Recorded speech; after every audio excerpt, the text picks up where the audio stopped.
इदारों से नहीं, चोर हुक्मरानों से लड़ना चाहते हैं। शेख रशीद का दो टोक ऐलान। मुल्क तबाह हो गया, बर्बाद हो गया। हमारी किसी से लड़ाई नहीं, लड़ाई है ये तीन का टोला, ये gang of five, Nawaz, Shahbaz, Zardari और मौलाना फजलुर रहमान।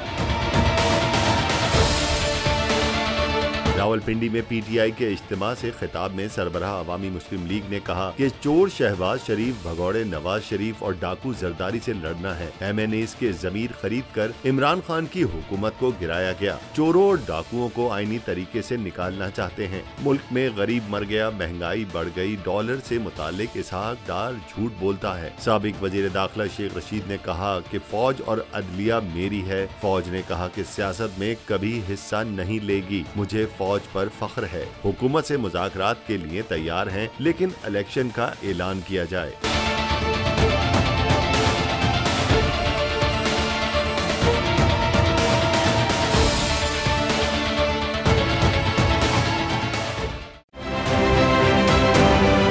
आप ये समझें, ये जो हक है ना, हक पे खड़े रहना और हक को बोलना, ये दूर से लगता है तन्हा हो गए लोग। आप खान साहब को देखें, तन्हा दिखाई देने, सारी जमातें मिलकर उनके खिलाफ हैं, लेकिन आज भी पाकिस्तान की आवाम उस हक की आवाज़ के पीछे जो है 80% से ज़्यादा आवाम उनके साथ है। सेम एग्जैक्टली इसी तरीके से बोल की कहानी है भाई, बिल्कुल अलग आपको तन्हा दिखाई देगा, हर जगह आपको खड़ा हुआ नजर आएगा, हटेगा नहीं किसी चीज़ से। और उसके साथ भी 80% आवाम अगर आज आप देखें तो उसे बोल दिख रही है।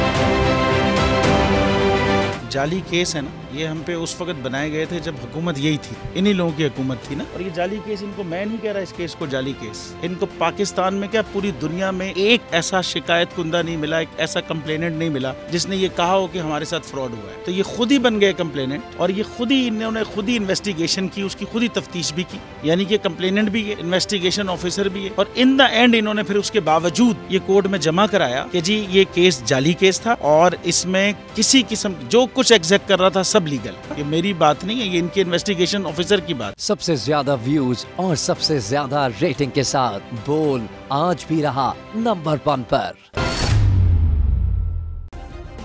सब्सक्राइब करें और बेल दबाएं ताकि कोई खबर रह न जाए।